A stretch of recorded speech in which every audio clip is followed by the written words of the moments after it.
Welcome to the show, your one-on-one with Wes the Sports Guy here on YouTube and streaming online all the time at westhesportsguy.com. Got a lot to get to this week, and I also have a new segment to introduce to you. Before I get to that, though, let's make sure you subscribe and hit that Liberty Bell button. And always, if you want to participate in the conversation, use the hashtag #OneOnOneWes to participate every single week right here on YouTube.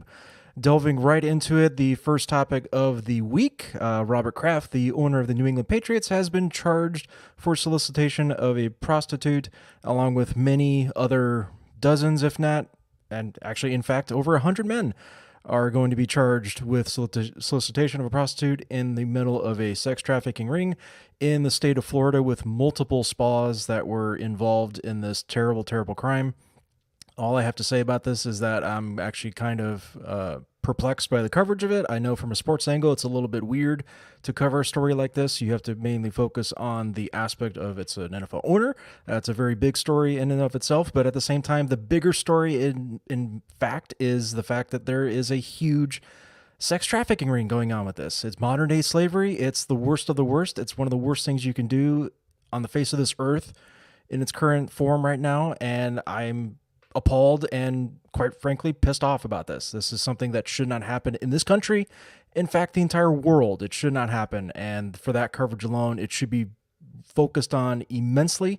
Not to say that Robert Kraft had any involvement with the trafficking, but the fact that he's been caught twice on camera doing this or participating in this, it's just appalling, in my opinion. And it's just, it doesn't shock me that a man of this stature would do something like this, but at the same time, it's just sickening to my stomach to think that somebody could be involved in something like this at his stature with the kind of reputation that he has. But again, charges are pending with him, along with many other people, including the ones that were involved with the sex trafficking ring. Not saying Robert Kraft was. He's only been charged with solicitation of a prostitute. That's all. But going forward, this is a story that needs to be watched and needs to be just put out there. This stuff happens, unfortunately. It needs to be stopped at its core all over the world, not just in this country, which is sad in and of itself, but the entire world. It needs to stop. Moving on to other news, the Manny Machado signing has finally happened. He signed with the San Diego Padres, signing a 10-year, $300 million contract that is by far surpassing what Alex Rodriguez got with the Texas Rangers many years ago when he was a free agent in the prime of his career. I mentioned it last week about Rodriguez being the last player in his prime and free agency signing a massive contract. As with other players in recent memory, they've re-signed extensions. They were not free agents when they signed their contracts. But Manny Machado was a free agent at the prime of his career. He got what he was looking for, and he got $300 million guaranteed from the San Diego Padres. Is it the right move? Sure, I would say it's a good move for the Padres. They need a player like this. They need to bring fans in the stadium. It's a great stadium they have at Petco Park there. And it's the only professional team that the city of San Diego, I should say, has right now. They don't have the Chargers anymore. Sure, you've got an AAF football team, but that's really not going to draw the fans in. You need to put fans in the seats, and this is what's going to do it. They have an up-and-coming farm system, I should say. The front office has established that pretty much from the get-go. I know they tried to win now, essentially, when A.J. Preller first got there as the GM for the Padres, but that was demolished fairly quickly. And look what he's built it into now. It's looking like a pretty good team going forward. They still have a lot of things they need to fix. I'm not riding the bandwagon that this team is going to even make the postseason, but they are relevant now. They are a relevant team, and that's what matters right now in baseball. You need to have some relevance going forward, and if it means paying a guy $300 million, that's what's going to have to take. And you have the guy for the prime years of his career. Why wouldn't you make that investment? Now we just need to wait for Bryce Harper to drop, and all signs are looking towards the Phillies, but we don't know yet. Still going to take a little bit of time, but one domino has fallen, and Manny Machado has gone to the Padres. Now it's time for the segment that will wait for the facts to come out before making an assumption. Do you remember? You remember?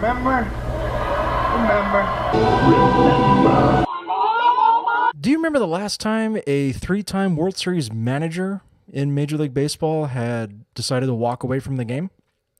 That name was Tony La Russa, who was managing the St. Louis Cardinals to World Series championship, and he also managed the Oakland A's to a World Series championship as well. So he's had some history, but that was the last time a 3-time World Series winning manager had walked away from the game in Major League Baseball. Now you're going to have another one. Bruce Bochy, who has won 3 World Series titles with the San Francisco Giants. He has announced that this will be his last season in Major League Baseball with San Francisco and really all together. And it's kind of surprising when you look at it statistically. Who else has multiple World Series titles in Major League Baseball right now? Active managers. The only one that's active with multiple World Series titles is Terry Francona, who currently manages the Cleveland Indians. Everybody else that is considered active in Major League Baseball as far as managers go only have 1 World Series title. The 2 most recent ones, A.J. Hinch, Alex Cora of the Astros and the Red Sox respectively, Mike Scioscia, who was the manager of the Los Angeles Angels of Anaheim, however you want to call them. He's not an active manager right now, but he hasn't retired yet. And another manager that has 1 World Series title that's currently active is Joe Madden of the Chicago Cubs. There's a lot of new blood out there when it comes to managers in baseball, and it's going to be interesting to see going forward how this plays out. But the last and the only multiple one we have is Terry Francona after Bruce Bochy walks away from the game at the end of the season. He's a great manager. He's definitely a Hall of Famer in my book. He's going to be a first ballot. I would assume he is, as far as multiple World Series winning managers go, and it actually doesn't happen very often all time. Not a whole lot to that name. So congratulations, Bruce Bochy. I hope you have a better season this year with the Giants, although I don't have you pegged to win a postseason or even get to the postseason, but you had a fantastic career nonetheless, and I give you a salute. Time for the new segment debuting here on One with yours truly, Wes the Sports Guy. It is, Dude, what were you thinking? Dude. Dude. Dude. Dude. Dude. Dude. Dude. Dude. Dude. I guess you've got a point there. Probably mentioned it before, but Nike is not the greatest company in the world when it comes to making the primo shoe. And I'm just talking about a shoe that will last. I had Nikes many, many decades ago, and they were just garbage. They didn't even last 6 months at best. They were falling apart so fast, and they were just junked. I never bought Nike shoes ever again. I've had Nike clothing before, sure. Shoes is a different matter. That was their claim to fame, was the shoe. They are terrible at making shoes. They're not great. And as you can see with Zion Williamson and his explosion that happened with his shoe in the Duke, North Carolina game earlier this week, it's kind of telling. Why were you wearing Nike shoes? So again, the question begs to be asked.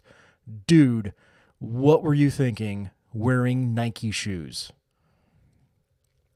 Time for my feel-good story of the week, and this comes from Tim Tebow. If you haven't seen his introductory press conference at spring training, I encourage you to go check out the YouTube page of the Mets beat writer and basically take a look at the video for yourself. I will post a link at my Facebook page at Wes the Sports Guy, same name, just like you see on YouTube. But if you go to Steve Gelb's Twitter page, I'll have the link for you on my Facebook page there. But basically, he put the video of what Tim Tebow had said at his introductory press conference at spring training this week with the New York Mets.